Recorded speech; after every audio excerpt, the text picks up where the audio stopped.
No chão, você senta um pouquinho melhor no chão. Veja como for melhor para você.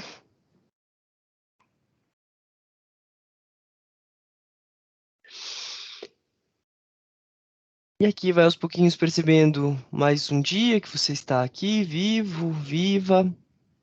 Mais um dia que você tem a oportunidade de se engajar com uma prática que não é uma prática que a gente faz normalmente. E se for pensar, não é algo que aparece, que surge também muito facilmente na nossa vida, né? Então, talvez alguns de vocês tinham escutado sobre o Buda antes de vir para os ensinamentos, mas às vezes é algo muito superficial. Então, a gente sempre fala que ter a oportunidade, ter a conexão com o Dharma é algo muito difícil de acontecer, por conta da dificuldade de um Buda se manifestar na Terra, de aparecer um ser iluminado, e não só isso, mas de ter várias e várias gerações que sustentam uma linhagem ininterrupta. Então, que vai passando do Buda para os alunos mais próximos dele, os alunos mais próximos vão passando para os seus alunos mais próximos, e chega ao que a gente tem hoje, que a gente pode estudar. Então, do Buda se criam muitas ramificações. A gente está estudando, em específico, a tibetana, Gelug, e então a gente se alegra agora por ter essa oportunidade, que hoje cada vez mais está se mostrando como algo que está avançando a psicologia, a filosofia e também dando entendimentos à física, tanto a física gravitacional quanto a física quântica, quanto a mecânica quântica, nos diálogos que estão sendo feitos. Então, esse ensino, essa verdade que o Buda nos mostrou, né, que não é uma verdade inventada por ele, faz com que a gente hoje consiga estar aqui e consiga ir desenvolvendo esse processo de sabedoria, mas ao mesmo tempo o Buda ensinou isso tudo para que a gente saísse do sofrimento, saísse do samsara, da primeira nova verdade e levasse à cessação do sofrimento. Então, também é um caminho que tem a oportunidade, caso a gente vá dando causas, de levar a gente a um estado de paz, né? Muitos de vocês talvez já experienciem isso aos pouquinhos, ou uma diminuição do movimento mental também já é um menos sofrimento, vamos dizer assim. Então, a gente tem tanto os benefícios próximos, aqui e agora, quanto ao longo prazo, né? Assim como alguém que planta, colhe já na hora, então tem alguns frutos que a gente já colhe na hora, que crescem rápido, e outros que vão, as colheitas que a gente vai fazer mais para o futuro, caso a gente continue plantando, continue dando causas, até que a gente consiga realmente atingir esse estado de Buda. E é por isso que a gente toma refúgio, que é uma forma também de plantar causas e de perceber que nós temos essa possibilidade de levar a nossa mente ao estado de conhecer a realidade e que esse conhecimento da realidade é o que leva a um estado de paz. Para isso, isso não surgiu do nada, assim como esses ensinamentos não chegaram do nada, não se mantiveram ao longo do tempo por nada. Então é um esforço contínuo de várias e várias pessoas, de vários e vários professores, mestres, leigos, monges, pessoas que apoiavam, que sustentaram, protegeram esses ensinamentos. E de uma forma, quando a gente recebe esses ensinamentos, a gente também está protegendo isso, que é protegendo as três joias. A joia Buda, que é o nosso potencial, a joia Dharma, que é o que leva até esse potencial, os ensinamentos, o conhecimento da verdade que é ensinada, e a joia Sangha, que são aqueles que sustentam esses ensinamentos com uma percepção direta deles, não somente intelectualmente. E quando a gente toma o refúgio, isso significa que a gente está vendo o nosso resultado caso a gente continue trilhando esse caminho, passo a passo. Novamente, assim como Um lavrador que lava o seu terreno sabe que vai chegar a época da colheita, que vai ter isso por um bom tempo. A partir do momento que ele se engaje, continue plantando, cuidando e desenvolvendo.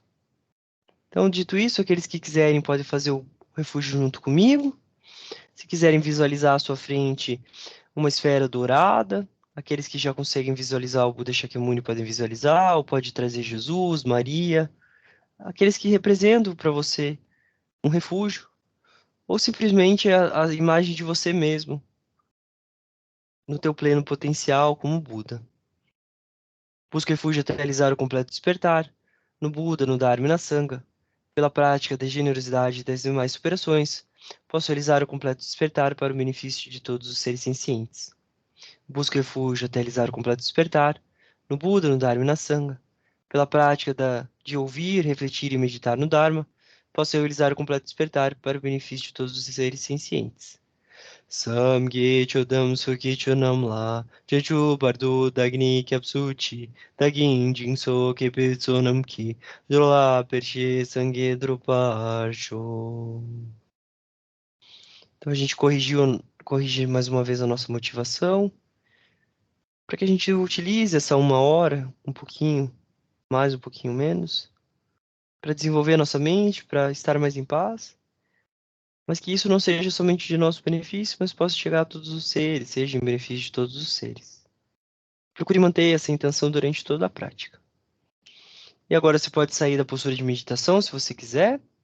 E a gente passa para a leitura dos Sutras das 4 Verdades Superiores, Dharma Chakra Vartana Sutra. Você pode me acompanhar lendo, ou você pode escutar ele com os olhos entreabertos, como se fosse uma meditação. Lembrando que quando a gente está lendo esse sutra, é como se o Buda estivesse falando para nós, né?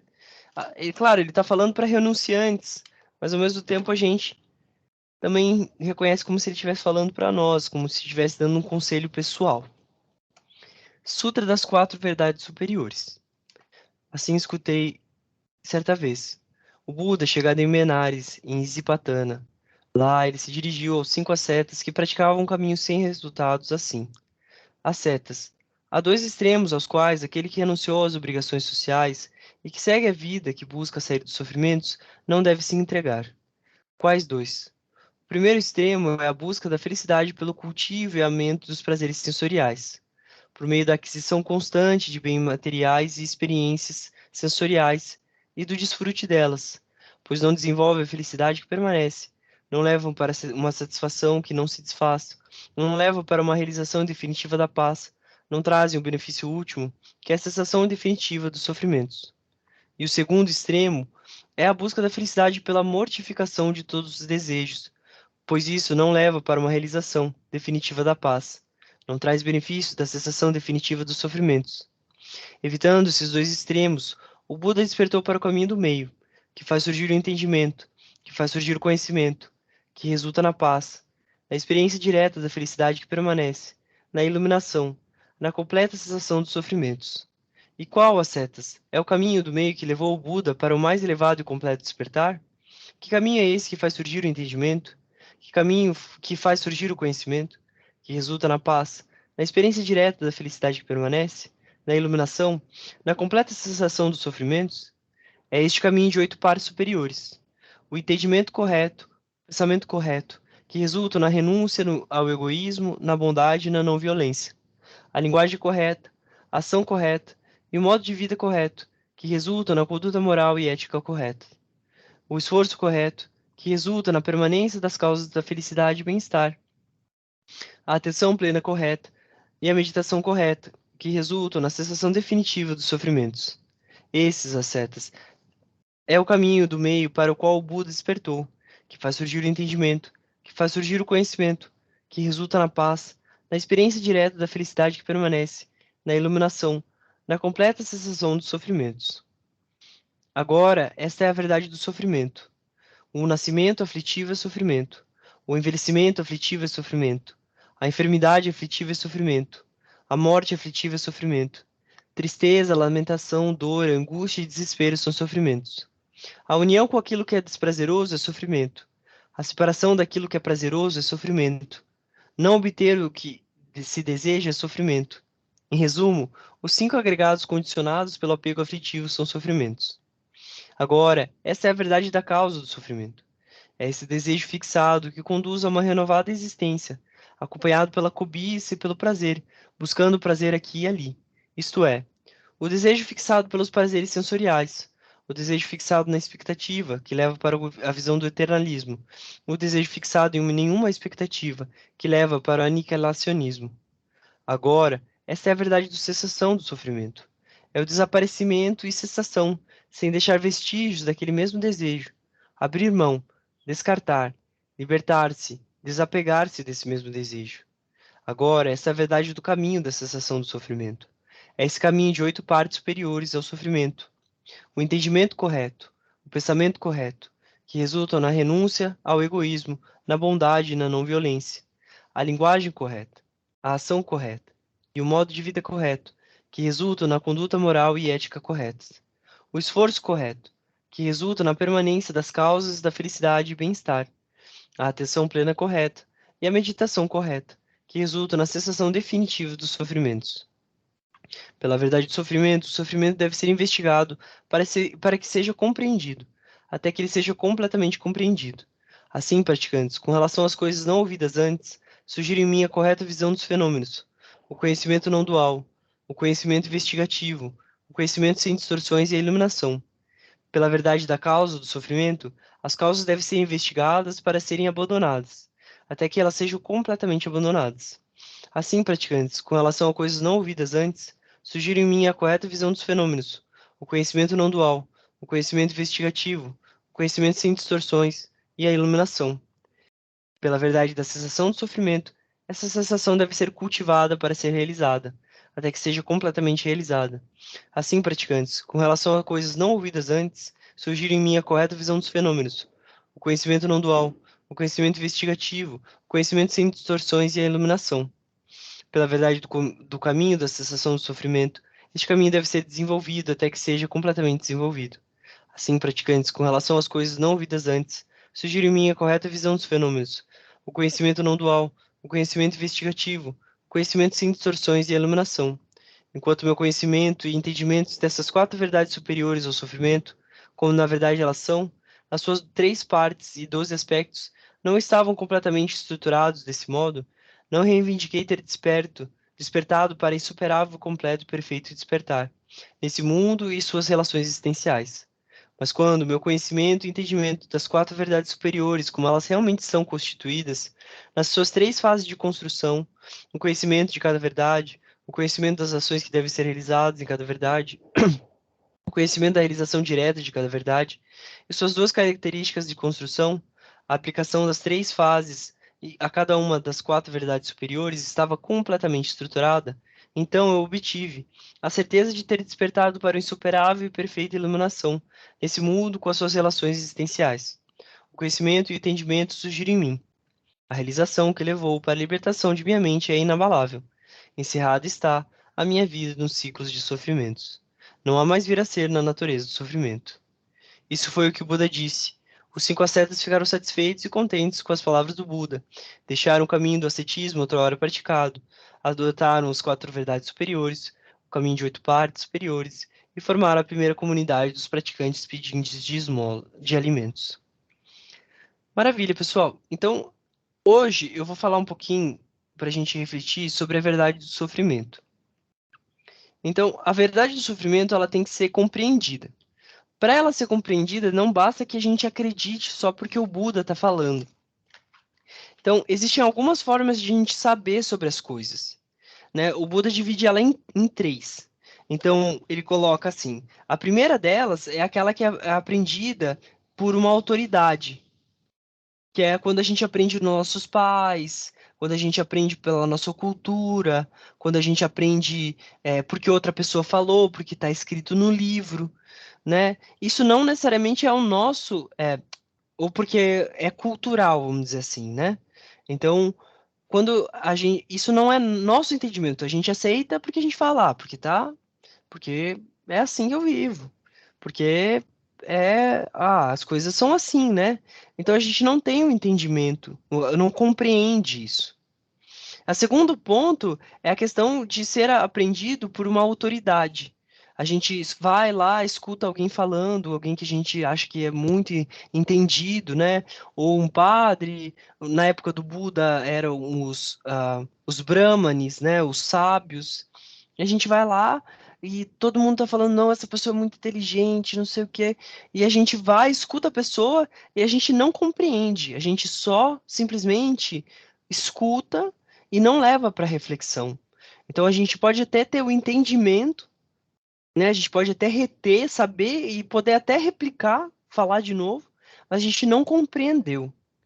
E a última é Bhavana Mayapani, que o Buda fala. Bhavana é cultivar, né? O cultivo da sabedoria por meio do escutar, do refletir e do meditar. E o que a gente faz muito aqui durante o nosso grupo de estudos é refletir sobre. A gente, às vezes eu abro, às vezes as pessoas fazem perguntas, o que é muito importante. Às vezes vocês compartilham coisas, o que também é importante, porque refletir é olhar de várias formas para a mesma coisa, né? E olhar e reolhar e cultivar, olhar de diferentes formas, para que dessa forma a gente passe a compreender pela nossa experiência, porque a gente está vendo que aquilo, e aí a gente passa para compreender, a compreensão, né? Com apreensão, a gente aprendeu isso, isso é nosso. E quando é na nossa mente, nada, não é perdido isso, né? Ele está apreendido, ele está dentro, retido. E isso ninguém tira da gente, né?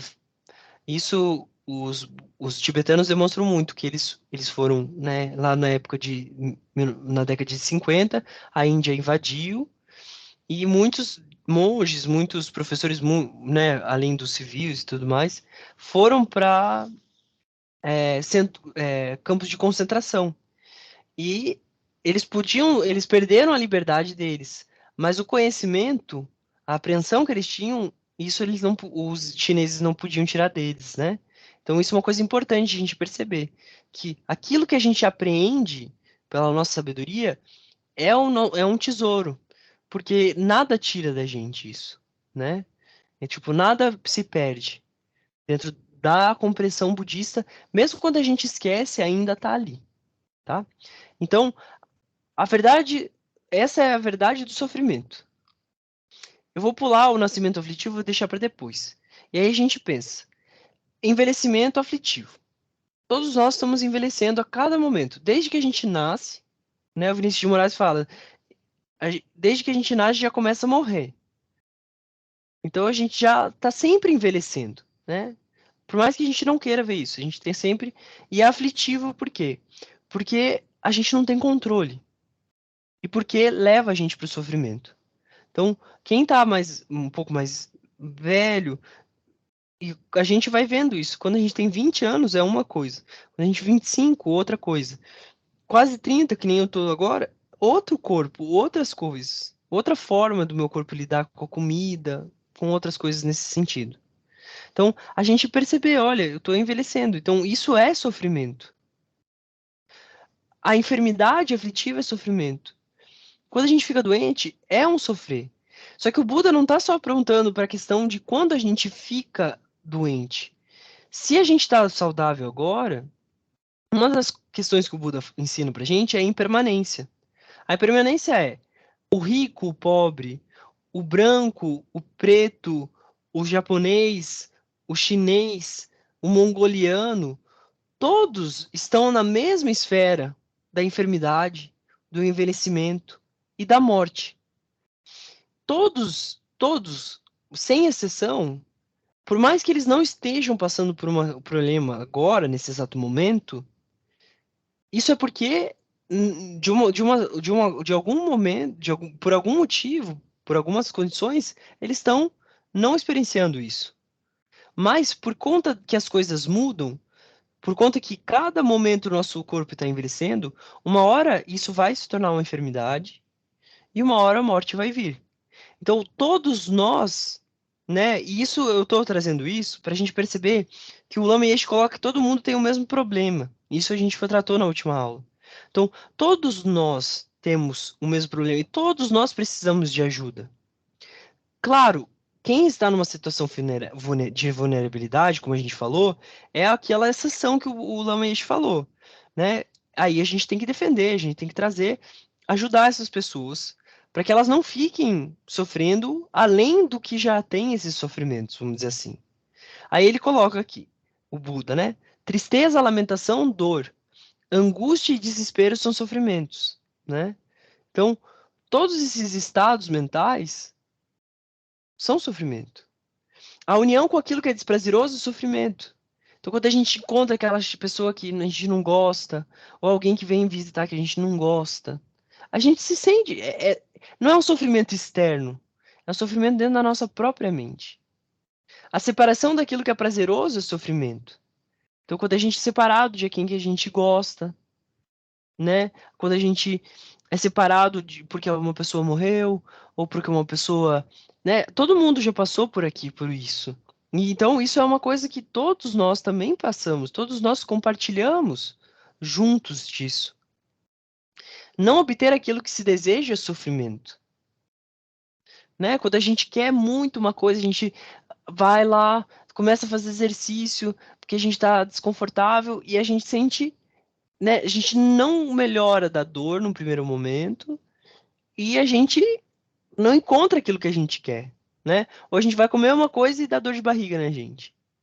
Então, não obter aquilo que a gente deseja, ou a gente vai, trabalha muito, se esforça muito, muito, muito, muito. Nosso chefe, nosso amigo, alguém não nos reconhece. E aí isso leva. E a gente tem que compreender isso, que isso é da natureza do sofrimento. Para quê? Para que a gente não pare no sofrimento ou não ignore esse sofrimento, né? E aí ele passa para cá. Os 5 agregados condicionados pelo apego afetivo são sofrimentos. 5 agregados condicionados pelo apego. O que são os 5 agregados? Os 5 agregados para o budismo é a forma, então o nosso corpo físico, então um que é físico, e 4 que são mentais. Esses 4 mentais são sentimento. Então, a gente sempre vai estar passando por um sentimento, e eu falei isso nas aulas, quem está acompanhando, que sempre quando a gente tem um objeto, né, sempre quando a gente come, a gente tem uma sensação. Uma sensação podendo ser prazerosa, desprazerosa ou neutra, tá?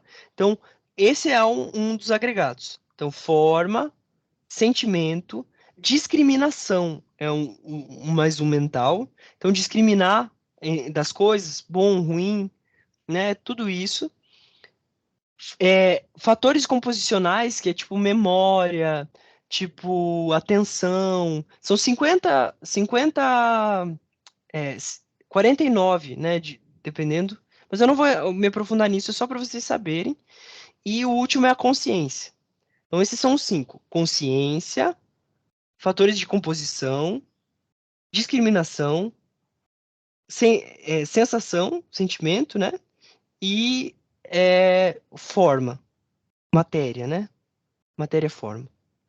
Esses 5 agregados, eles estão condicionados pelo apego, tá? Eles estão dentro desse apego, desse apego ao quê? O apego à ideia de que eu sou mais importante do que as outras pessoas. De que eu passo por tristeza, lamentação, dor, angústia e desespero. E esses são os piores, né? O meu é sempre o pior. O meu envelhecimento é o pior. As outras pessoas, eu finjo que é como se elas não estivessem envelhecendo também. Mas eles não me entendem, porque eles não envelhecem como eu estou me envelhecendo. Ah, eles não passaram, né? A morte, mesma coisa. Enfim, então eu queria trazer isso para a gente perceber que a gente precisa compreender a verdade do sofrimento. Compreendendo a verdade do sofrimento, a gente começa a não achar que quando a gente fica doente, quando a gente envelhece, quando a gente passa por tristeza, lamentação, dor, angústia, quando a gente é separado daquilo que a gente gosta, né, término de relacionamento, separação daquilo que é prazeroso, de se a gente acaba morando em outra cidade depois, é, quando a gente enfim, né? Longe dos nossos amigos, longe da nossa família, às vezes. Tudo isso faz parte da vida. Então, essa é uma verdade. Quando a gente encara isso como uma verdade, a gente deixa de se lamentar por isso, né? Que também é um sofrimento. A gente encara isso de uma outra forma e começa a compreender da onde vem isso, as causas disso. E aí agora a gente vai entrar no texto. Tá dando para comunicar aqui? Eu espero que, às vezes, isso gera um pouco estranhamento, que a gente fala, né? Parece que o budismo é sofrimento, né? Mas, tipo, tem a causa, tem a cessação, tá? Dá para acabar com isso, e tem um caminho que é o caminho que a gente tá caminhando. Alguém quer comentar alguma coisa ou falar alguma coisa?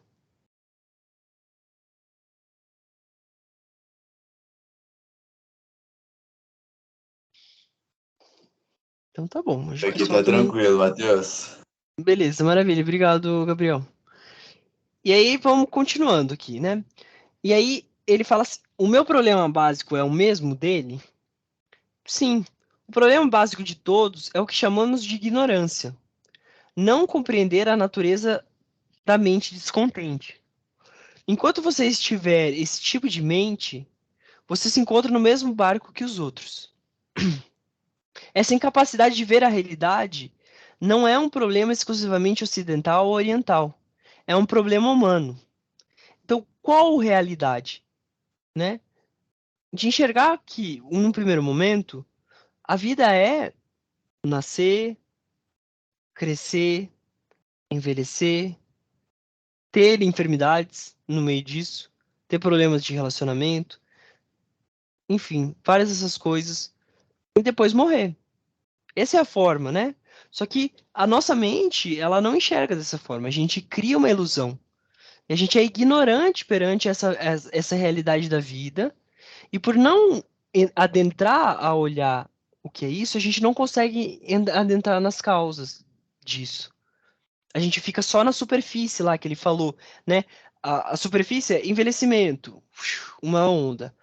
Doença, ai, minha dor nas costas, dor no meu ombro. A gente fica olhando para isso, quer resolver isso. Só que embaixo disso tem uma mente descontente. Só que a gente não nunca vai, por a gente negar isso, né? Que é a nossa cultura, negar a morte, negar o envelhecimento, negar as doenças, né? Achando que a gente pode superar tudo isso, né? Aí tem Botox, tem creme X, Y, Z, tem vários tipos de cirurgia, né? Tem os Estados Unidos, o pessoal gastando bilhões de dinheiro para conseguir, tipo, fazer de algum jeito com que a gente, com que a vida continue, com que o corpo continue, que você, né? Ou inteligência artificial, como se você pudesse transferir você mesmo para um computador. Então, todos esses pontos, para quê? Olhando para a superfície e gerando mais e mais e mais ilusões a partir de uma mente ignorante, que é uma mente descontente com o que ela tem, uma mente descontente com o que está acontecendo com ela. E aí ele fala assim: o problema básico é não conhecer a natureza de sua mente.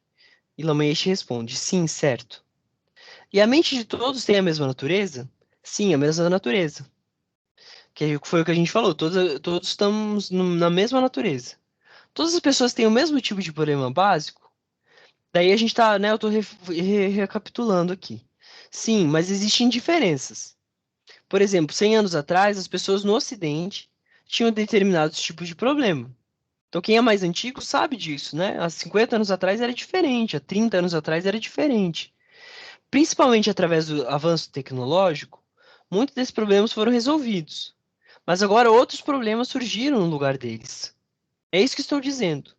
Os novos problemas substituem os velhos, mas ainda são problemas, porque o problema básico permanece. O problema básico é como um oceano. Esses problemas que tentamos resolver são justamente as ondas. É a mesma coisa no Oriente. Na Índia, os problemas que as pessoas vivenciam nas vilas são diferentes dos problemas vivenciados por quem mora na capital, Nova Delhi. Mas são problemas mesmo assim. Oriente, Ocidente, o problema básico é o mesmo.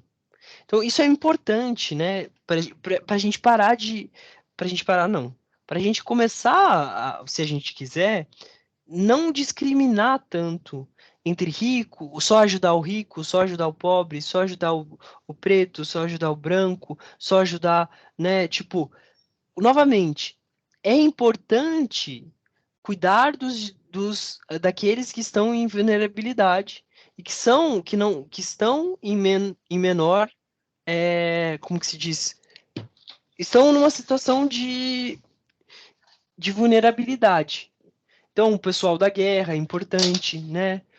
Como sempre se defende civis, se defende as mulheres, se defende as minorias. Então, é super importante, né? Se defende as questões que se passa com questão de racismo, principalmente no Brasil. Isso é importante. Mas, ao mesmo tempo, a gente perceber além dessas ondas, né? Além dessas ondas, a gente, claro, se a onda está vindo, a gente vai dar conta dela. Mas ao mesmo tempo olhar mais para baixo. Aquele que ataca também está sofrendo. Aquele que é homofóbico também está sofrendo. Então, né, os israelenses estão sofrendo, os palestinos estão sofrendo. Então a gente perceber isso, que todos estão envolvidos dentro de um problema de sofrimento. Isso faz com que a gente saia dos extremismos e comece a olhar a gente a partir que nós temos e compartilhamos de uma mesma mente. Uma mente satisfeita, que tem vários problemas, por mais que outras pessoas não tenham esses problemas, né? Não manifestem esses problemas num primeiro momento. Mas pela impermanência, pela mudança das coisas, né? Você já deve conhecer alguém que era muito rico e ficou muito pobre. Alguém que era muito saudável e ficou muito doente. E todo mundo conhece alguém que estava vivo e morreu, né? Então é importante a gente perceber isso, tá? É importante a gente ir trabalhando isso. E não porque o Mateus está falando, não porque o Buda falou, não porque o Lamiete está falando, mas a gente começar a questionar, refletir sobre esses pontos. Aí o fazem a pergunta para ele. Lama, em meu entender, você disse que o problema básico é que os indivíduos perdem o contato com sua própria natureza. Como perdemos contato com a própria natureza? Por que isso acontece? Uma razão para isso é que nos preocupamos com o que aconteceu fora de nós mesmos. Estamos tão interessados no que acontece no mundo sensorial que não paramos para analisar o que está acontecendo na nossa mente. Nós nunca nos perguntamos por que o mundo sensorial é tão interessante. Por que as coisas são como são? Por que nós reagimos a elas da maneira como reagimos? Não estou dizendo que deveríamos ignorar o mundo exterior, mas deveríamos pensar, pelo menos, o mesmo tempo, deveríamos passar, pelo menos, o mesmo tempo analisando a nossa relação com ele. Se pudermos compreender a natureza de ambos, sujeito e objeto, poderemos pôr um fim nos nossos problemas. Você pode sentir que, em termos materiais, sua vida é perfeita, mas você ainda pode perguntar a si mesmo: isso realmente me satisfaz? Isso é tudo o que há? Você pode analisar sua mente. De onde a satisfação vem realmente? Se você compreender que a satisfação não depende de coisas externas, não conseguirá apreciar suas posses materiais e a paz da mente. Então, aqui ele apresenta várias questões, né? Várias questões que são importantes para a gente também pensar, né? A gente está sempre interessado no mundo sensorial. O que é o mundo sensorial? Gosto, cheiro, sons, visão e tato. Então, a gente está sempre interessado em ver coisas bonitas, escutar sons agradáveis, comer comidas gostosas, cheirar aromas bons, né? E ter coisas que nos dão prazer, sensoriais, né? Tipo, que a gente tenha prazer com aquilo. E a gente nunca para perceber que, apesar que, além desses sentidos, existe uma consciência mental, né? E esse é o ponto que a gente está sendo introduzido aqui. Que a gente sempre está olhando para, qual que é a minha próxima refeição? Qual que é a próxima não sei o quê. Mas a gente quase nunca tem interesse de perguntar, tá, por que que eu gosto, sei lá, de sorvete, né? Tipo, ah, é gostoso, tá, mas por quê? O que que eu sinto, né? E eu tô satisfeito realmente? Tem o eu sou o sujeito e o objeto é o sorvete. Qual que é a natureza de ambos? Qual que é a relação entre os dois? A gente precisa analisar. E aí ele fala, dá um exemplo, tem gente que tem muito dinheiro, e a gente já deve ter conhecido isso. Tem muita gente que morre por drogas por conta disso. Pessoas que têm muito dinheiro, né? Empresários e tudo mais. E eles não estão satisfeitos. Então, tem uma mulher, precisa ter outra mulher. Tem um tipo de whisky que é o outro whisky. Tem um charuto cubano que é o outro charuto. E assim vai, né? E ele pergunta, mas isso me satisfaz? Isso é tudo que há? Será que não tem mais coisas? E aí vai buscando mais coisas, né? E aí, mas nunca faz essa pergunta, da onde vem realmente a minha satisfação? Da onde ela vem? E aí o Lameche coloca: se você compreender que a satisfação não depende das coisas externas, conseguirá apreciar suas posses materiais e a paz da mente. Então ele está falando o quê? Não é para a gente esquecer do mundo externo, mas se a gente começa a perceber que a satisfação vem da mente, de uma mente satisfeita, ah, eu estou comendo, ah, eu estou vivendo, ah, eu estou envelhecendo.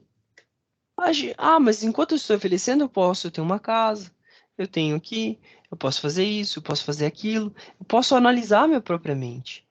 Eu posso estar satisfeito só com a minha própria mente. Isso pra gente às vezes é meio estranho, né? Será que eu posso estar. Mas é uma dúvida que a gente precisa ter. Porque senão, o Buda não seria feliz. Ele largou tudo, largou o palácio, largou a família, comia uma vez por dia, né? Vários outros ascetas, vários outros mestres também vivem numa renúncia. Às vezes você já conheceu alguém que é feliz, que vive com muito pouco. Então, a gente pode começar a ver que isso tem muito mais a ver com a nossa mente. E essa e a partir do momento que a gente começa a duvidar, a perguntar de onde essas sensações vêm, a gente começa ok, não é o relacionamento, não é essa pessoa, não é essa comida, não é essa viagem que me satisfaz. Porque normalmente a gente pode viajar, a gente pode ter um relacionamento e a gente continua insatisfeito. Agora, se eu começo a compreender a minha mente e a aprender que é o que a gente está fazendo aqui, a desenvolver uma mente que está satisfeita, ah, maravilha, eu tenho que comer hoje arroz e feijão. Ah, que bom. Vai lá e come. Ah, hoje eu vou comer. Hoje eu tô aqui no. Ah, vou comer um sorvete. Ah, ótimo. Né? Mas a mente está satisfeita. Ah, hoje eu vou viajar para ali. Ah, ok. Né? Hoje eu tô sentindo, tô envelhecendo. Tô envelhecendo. Então, se sai dessa mente eternalista, eu preciso viver para sempre. Ou, ah, eu não quero viver mais para nada. Se sai desses extremos, né? Sai da negação de negar as coisas externas. Não, não é negar as coisas externas. Mas também não é valorizar demais as coisas externas. Alguém quer falar alguma coisa? Tá dando pra. Alguém consegue dar um exemplo? Consegue vislumbrar, assim, que eu tô falando, não?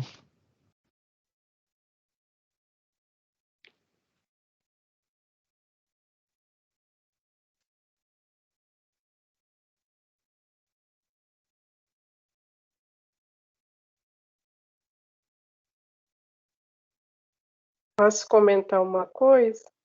Por favor, Então, Fer.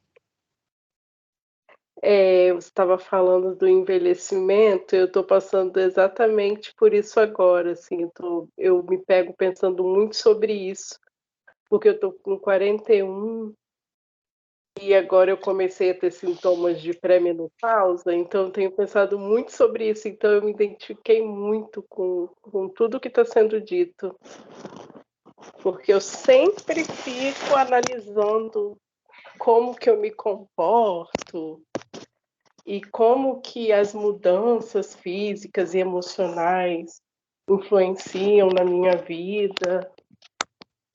Então eu me identifiquei, era isso que eu queria dizer. Obrigado, Fer. Exato. E é interessante perceber, né, esses processos que quando a gente vai envelhecendo, porque a primeira reação da nossa mente é acreditar que que isso acontece com a gente, né? A gente se isola, a gente não quer que isso aconteça.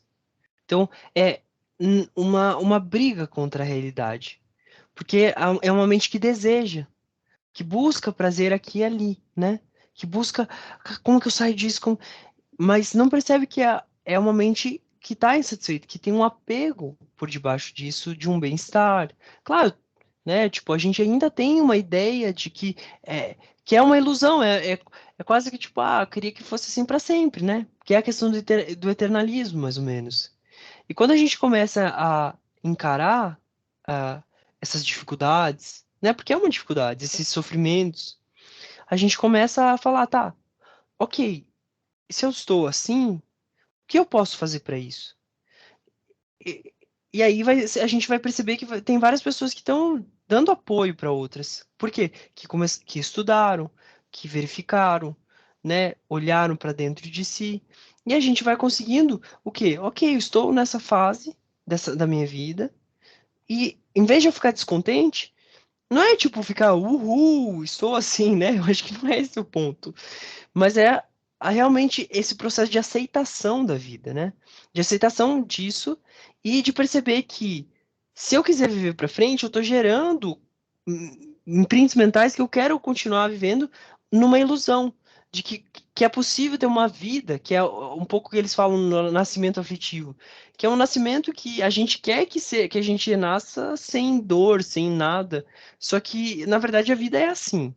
Então, se a gente ficar almejando viver, almejando ter uma vida, almejando, né, apegado aos prazeres da vida, a gente está criando uma prisão para nossa mente. Apegado a quando a gente era jovem, ou quando o nosso corpo funcionava de uma determinada forma, é uma questão de um eternalismo dentro da nossa mente que a gente queria que fosse igual. Mas isso é uma ignorância, né? Ignorância vem de ignorar. Ignorar a realidade. Ignorar essa verdade. Por quê? Porque ninguém nunca nos contou.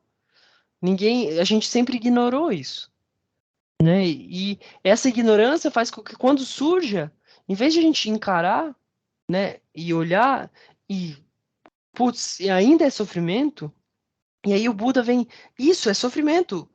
Nossa, Buda, eu estou sofrendo, né? E como a gente vai para o médico, como a gente vai pro... E como eu saio desse sofrimento? Olhe para sua mente. Então, o nosso problema começa a se tornar uma solução. Olha para minha mente. Como que ela funciona?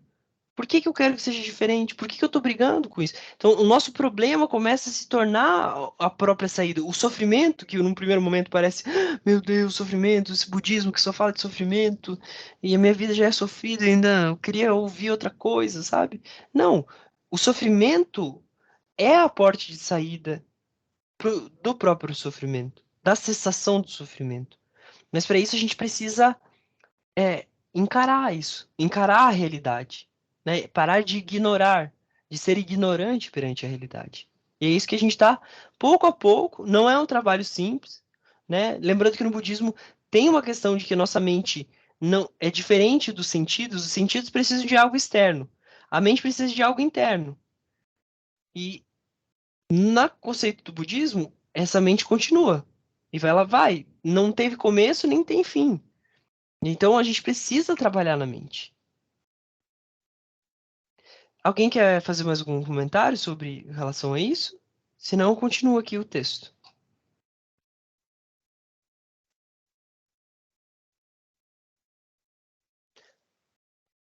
Maravilha, então. Então, só mais um pouquinho que a gente já termina hoje, tá? A natureza da satisfação de cada pessoa é diferente ou é a mesma para as pessoas no geral? Considerando-se, considerando-se um ponto de vista relativo,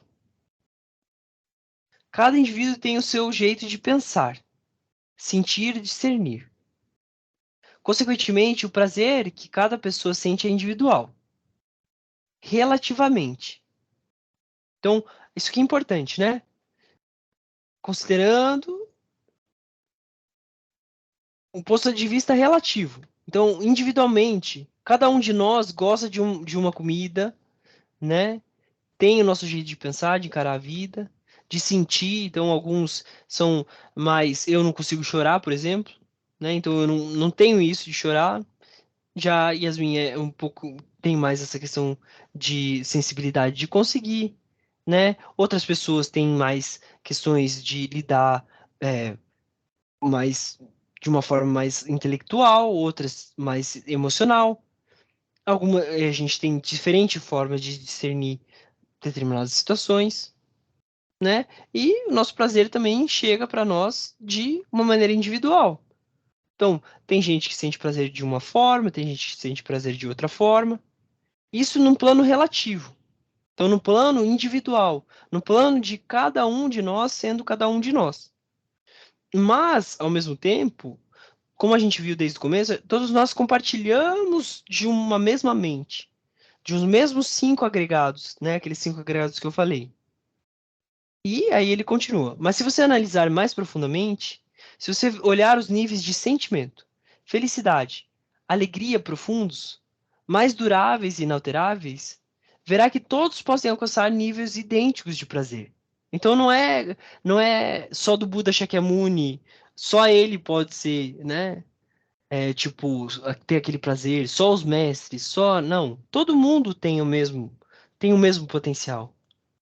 No mundo relativo e mundano em que vivemos, pensamos: meus interesses e prazeres são tais e tais. Consequentemente, eu tenho que ter isso e aquilo. Ter isso e aquilo. Se eu estiver em tais e tais circunstâncias, ficarei triste. Relativamente, nossas experiências são individuais. Cada um de nós discerne do seu jeito. Mas de um ponto de vista absoluto, podemos experimentar níveis idênticos de felicidade. Então, o que ele está dizendo? Que no plano relativo, no plano da nossa subjetividade, tem gente que gosta de Giló, tem gente que não gosta de Giló, né? Tem gente que é, discerne super bem, tipo, a respeito de uma matéria, sei lá, ciências, e outras gostam de matemática, e outras gostam de artes. Né? Cada um discerne de uma forma. Aí, puta, eu tenho que fazer uma prova de matemática, eu tenho que fazer contas, financeiro. Tem gente que tem muito prazer naquilo, né? Os contadores, por exemplo. E tem gente, artista, normalmente, nossa senhora, se eu tiver em tais e tais circunstâncias, eu ficarei completamente triste, né? Então a gente vê que, mas ao mesmo tempo, no que diz respeito a um plano mais profundo de satisfação da mente, tanto o contador, quanto o artista, quanto a pessoa que trabalha com biologia, tanto o advogado, tanto, sabe, a dona de casa, tanto a pessoa que cuida de gato, tanto, sabe, qualquer professor de yoga, tirando essa questão relativa, todos nós possuímos a mesma capacidade de cessar o sofrimento e atingir um plano mais, que é esse plano durável e inaterável, absoluto de felicidade. Todos nós compartilhamos desse mesmo potencial. Todos nós podemos fazer isso, tá? Então eu vou terminar só com essa última pergunta que eu acho que vai ser boa, que daí a gente termina hoje, tá? Vai dar uns 2 minutinhos. Lama, você resolve os problemas das pessoas aconselhando-as a retirar-se em meditação e se afastar-se do mundo exterior? É dessa forma que você trata as pessoas? Ele fala assim: não necessariamente. As pessoas devem estar totalmente cientes do que ocorre em suas mentes, assim como do modo como suas mentes se relacionam com o mundo exterior e de quais efeitos o ambiente exerce sobre elas. Você não pode isolar-se do mundo. Você tem que enfrentá-lo. Tem que estar aberto a tudo. Então a gente tem que enfrentar a nossa vida, né? A Fer que está passando por isso, tem que enfrentar. Outras mulheres aqui, né? Todas as mulheres passam por isso, sem exceção, né? Algumas com mais dificuldades, outras com menos dificuldades, mas todas compartilham sobre isso. Então a gente tem que encarar a nossa realidade, encarar os nossos sofrimentos, começar a contemplar, compreender eles, para entender a mente que leva a isso. E normalmente é uma mente egoísta, uma mente eternalista, uma mente que se apega a estados que tinha antes. Então a gente vai começando a compreender que é uma mente insatisfeita com o que está sendo mostrado e uma mente que não está compreendendo a realidade, que normalmente está ignorando a realidade como ela é e vivendo numa. E aí, quando a realidade vem, ela torce, aí é muito, muito, muito mais sofrido. É muito, muito difícil de lidar, né? Então, seria mais ou menos isso que eu teria para compartilhar hoje. Se alguém quiser fazer algum comentário, falar sobre alguma coisa.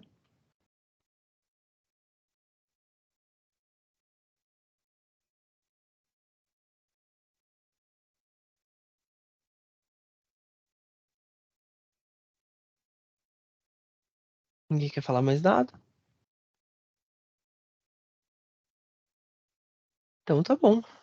Então, mais uma vez, muito obrigado a todos e todas pela presença de vocês. Espero que eu não tenha confundido mais a cabeça de vocês, nem assustado tanto, né? Que a gente possa, sempre que vocês quiserem, conversar comigo, podem me mandar mensagem, ficou com alguma dúvida, podem me falar também, tá? Né? Às vezes isso surge várias dúvidas, surge várias questões, e a gente vai se desenvolvendo juntos, né? Obrigado, Fer, pela participação aqui, de contar, de falar. Isso é uma coisa também super importante, acho que enriquece bastante. Incentivo todo mundo a também falar, mas eu sei que às vezes não tem muito o que falar. E aí, pode falar, Gabriel. A Gabi, Matheus. Oi, Gabi. Gostei muito, viu? Achei, assim, eu tinha algumas dúvidas sobre essa questão, tenho ainda algumas, né, sobre o caminho do meio.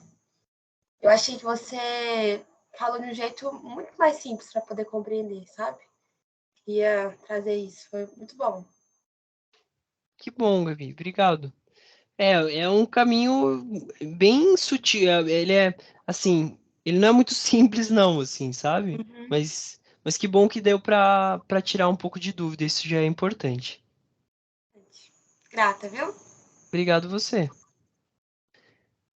Maravilha, gente. Então, obrigado mais uma vez. Então, a gente gerou muitos méritos positivos por estar aqui, por estar conhecendo mais a realidade, né? Que não é uma coisa inventada, né? É encarar mesmo. E precisa coragem para isso, né? E é uma coragem que aquelas pessoas que cuidam de alguém que está enfermo, que cuidam que se prestam a ajudar as outras pessoas, né? Tem que ter essa coragem também, né? Como teve a irmã Dulce dos Pobres aqui no Brasil, como tem a a a Madre Teresa de Calcutá, como existe hoje em dia nos conflitos lá na faixa de Gaza, na Ucrânia também, na Rússia, em várias Etiópia, em várias outras localidades, existem pessoas que estão ali não no lado da guerra, mas ajudando, independente do lado. E esse é mais ou menos esse o caminho do meio, é ajudar as pessoas, é encarar, não é tomar lados, mas é encarar, ajudar as pessoas e perceber tanto quem sofre quanto quem está sofrendo. Uma guerra não é bom para ninguém, a desigualdade não é bom para ninguém. E a gente vai aprendendo que o nosso caminho do meio é o entendimento que leva à renúncia do egoísmo e que leva ao altruísmo. Isso vai criando causas para a gente estar em paz e olhar para as guerras, olhar para as questões de preconceitos de uma forma onde a gente não só pega o lado do oprimido, a gente defende o oprimido, ajuda quem está com problemas, mas não percebe que o outro também está no mesmo barco. Por mais que as situações não mostrem assim, mas eles estão, como nós, envolvidos nessa ignorância, nesse ignorar da realidade. Isso leva a sofrimento para eles e para os demais seres. E o contrário disso, a sensação disso, é a gente trabalhar para o benefício dos seres. E é o que a gente está fazendo isso, conhecendo mais a realidade, conhecendo principalmente a nossa mente, criando causas para a gente ter uma mente satisfeita. Isso é uma coisa super importante. onde a gente percebe que tem guerra no mundo, mas isso não impede a gente de perceber que tem beleza no mundo também, né? Então, a gente tem sofrimento, às vezes com coisas do nosso corpo, mas isso não é a totalidade daquilo que a gente vive. E assim a gente consegue continuar trilhando, caminhando e aprendendo mais para criar causas cada vez mais para sair do sofrimento. Então, a gente dedica agora com o nosso coração, escolhe uma pessoa em específico, ou talvez o grupo da guerra, mas alguém mais pessoal, alguém que esteja sofrendo, alguém que esteja nessa situação que você queira trazer e que seja fácil de gerar compaixão, amorosidade. Então, escolhe uma pessoa em específico. E aí, como se essa pessoa estivesse nessa guerra, como se essa pessoa estivesse sendo oprimida. E aí a gente coloca essa pessoa lá para gerar ainda um desejo de fazer alguma coisa. E a gente dedica agora, a partir desse sentimento, que pelos méritos acumulados nos 3 tempos por nós, por todos os Budas e Bodhisattvas, que são vazios por si só, que nós somos vazios de nossa própria parte, alcancemos o estado de iluminação, que é vazio por si só, e guiemos sozinho todos os seres que são vazios por si só, a esse estado o mais rapidamente possível. Por estes méritos, que as nossas ações nunca causem nenhum menor dos males a qualquer ser senciente, que ao contrário eles tragam somente os maiores benefícios. Qualquer vida de sofrimento e felicidade que a gente vive em si, traga unicamente o maior benefício aos outros, fazendo alcançar a iluminação o mais rapidamente possível. Por força das súplicas, louvores feitos, que todas as doenças, espíritos malignos, pobrezas, brigas, guerras sejam aplacadas, e que o Dharma e a boa fortuna aumente na região onde nós e os outros estivermos. Que a vida dos professores, dos mestres e de todos que praticam sejam longas e estáveis, e que todos os seres iguais à extensão do espaço sejam felizes, que nós e os outros, sem exceção, possamos acumular méritos e purificar nossas negatividades, e que sejamos abençoados para rapidamente alcançar o estado de um Buda, que a suprema joia, que ainda não surgiu, da Bodhicitta, compaixão amorosa que não surgiu, surge e cresça, e aquela que já surgiu possa nunca diminuir e mais aumentar cada vez mais. Que a suprema joia da sabedoria, que compreende a vazeidade, que ainda não surgiu, surge e cresça, e aquela que já surgiu possa nunca diminuir, mas aumentar cada vez mais. Obrigado, pessoal. Uma boa noite para todo mundo e até semana que vem. Obrigada, Matheus. Boa noite a todos. Valeu, Matheus. Valeu, pessoal.